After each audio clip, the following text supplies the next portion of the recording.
afternoon. It is afternoon. It is Saturday, December 7th, and we are just having a super lazy Saturday. I feel like this week has been pretty lazy, but Jake had the week off, so I'm going to spend it with him. And I don't have to justify anything to anybody. So yeah, Jake just went to the gym, so now I'm not trying to whisper into the camera. I'm gonna go put some real clothes on because I'm wearing my workout clothes and a robe because I'm lazy. And I think we're gonna go through all of the fabric that we just picked up from my grandma's house. We started cleaning out her house this past month, like past November. And I think I've described it before on the podcast, but she had a Joann's worth of fabric in her basement for quilting, apparel, everything, books, notions. I have more needles than any one sewist should have now. So we are gonna go through that, I think, while Jake's out. And I've got some cardboard boxes I'm gonna cut up into bolts so I can organize all that fabric, because tomorrow we're going to Affordable Fabric with Kristen and Tanya and Nina. So I would like to figure out what I have and kind of go through my sewing list to figure out what I need. I need nothing, but I want to get stuff. So yeah, I mean, most of the fabric I'm gonna buy is wedding stuff. Like, we need to get, we don't need to get, I would like a velvet tablecloth for the desserts because it would look amazing. If I can't find it, I can't find it. It's fine. We'll deal with the regular tablecloth. And they have some stretch velvet floral on black, last I heard. So I would like to get some of that to do a couple dresses, probably a dress and a pencil skirt and maybe an Agnes top.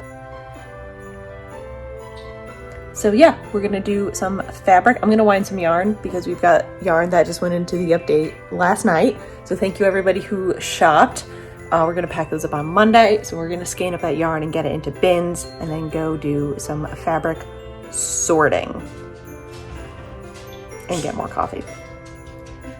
Forgot to mention, we're dressed now. So I'm wearing my Love Note, floral on black pencil skirt. Where is it? Knit socks. Oh, that hurt. Okay, we're still sore from the gym. This morning, my friend texted me about a Skillshare having a ghost photography class, which, oh God, what is my hair doing? So this morning, my friend texted me about a ghost photography class, like editing skill on Skillshare, which I adore them, but it just made me chuckle a little bit because that was a project I did in college. So I spent the morning trying to find those photographs. Did not find the actual prints, but I did find the negatives. And then I found a whole bunch of other treasures I totally forgot about, like a whole sheet of, I want to say they're going to be 2x3 tintypes that I got in Rochester. Did I get those in Rochester? No, I got those in Exeter, New Hampshire, when I did a follow through with, I forget his name, but he restores and sells daguerreotypes, and he's based out of New Hampshire, and his son has a daguerreotype darkroom on a trailer.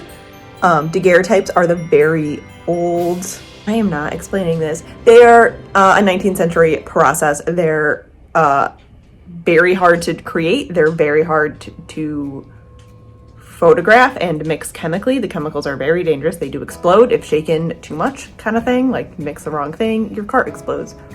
So he restores those and sells them. And at that point, I was hoping I could like apprentice with him. It did not work out. He was going to pass it on to his son. Totally makes sense. So he actually was the guy who gave me these 19th century photo albums.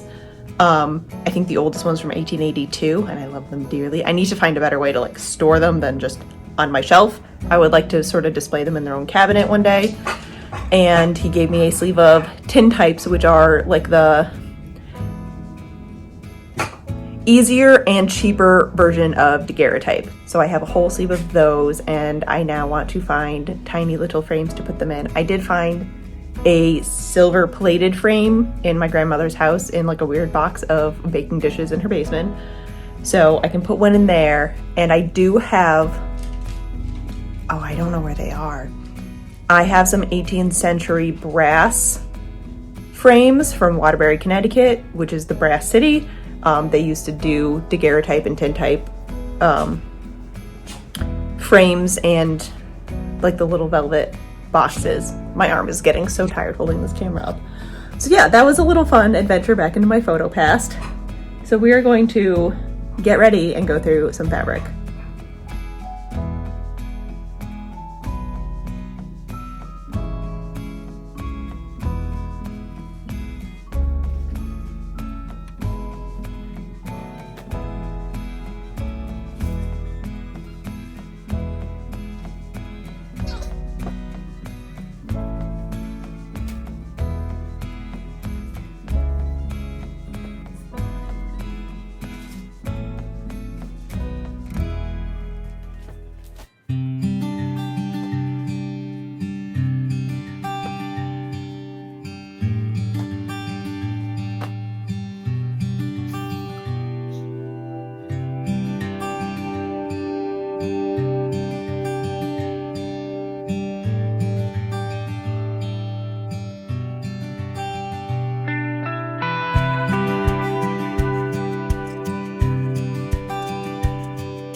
This is our fabric haul. I feel weird saying that. This is what we brought home from Grandma's house when we started going through her basement. This was on round 3, I think, of going through the fabric in the basement. So I have a butt ton of, I think, 54-inch and then 45-inch, maybe 60-inch. This feels very similar to the fabric I made my Cascade skirt out of. So I think it's a Crypto Sheen, probably a polyester blend. All black, just a whole bolt of it. I don't know if I can convey how much fabric she had. She had full rolls of upholstery fabric, unopened. Yeah. So, and then I got a bunch of lining. I don't know if it's anti-static, but a bunch of just black lining material. And then some of this green, purple, blue tartan that the cat has been sleeping on. A ton of this. At least 3 yards. And then some of this natural linen, and it's got these little white flower embroiders. I'm thinking SCA for this. I'm not totally sure. Maybe like home accent kind of stuff. And then this is some, I think it's wool suiting. There's no tag. Well, there was a tag. But this was it. So she has had this since 2002, at least. And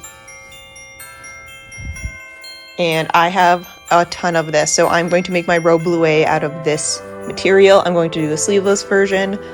Probably won't wear it in the summer as much as I would like, but that's fine. And I think if I have enough, I will make an Edwardian walking skirt for everyday wear out of it. I don't know if I'll have enough to do both, but there is a good amount of this fabric.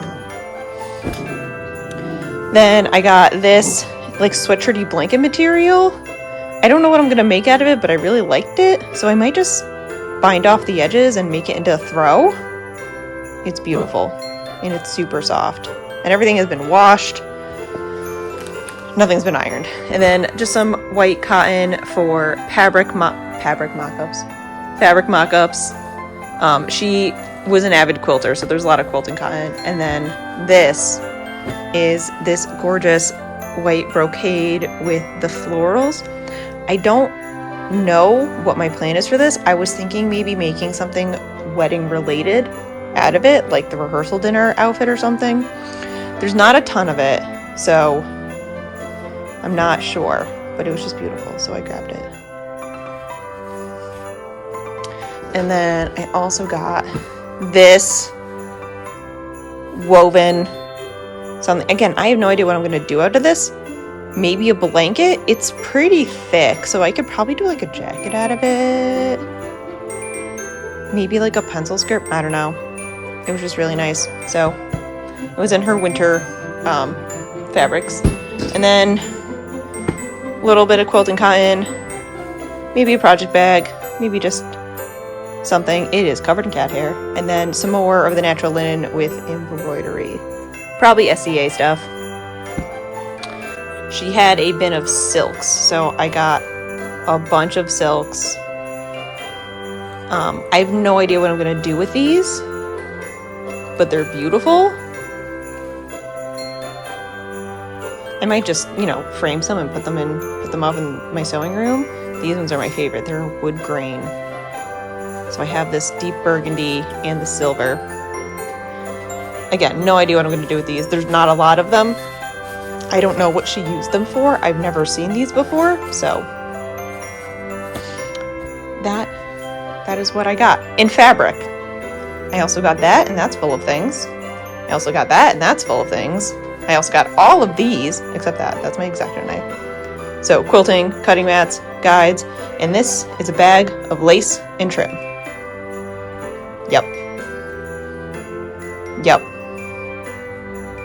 Yep. I almost forgot. This bin down here, under my basket of clothes, is also more fabric. So this one I have not washed or gone through yet, but it is natural linens, natural color, some embroidery, just natural linens. And this one, yeah, no idea what I'm gonna do with these. I haven't even washed them yet. I'm not totally sure how this one ended up in my house. Just sort of happened. I feel like that's how most of this fabric got in that basement. Yep.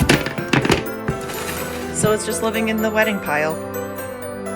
Maybe someone can use it for wedding stuff in the future.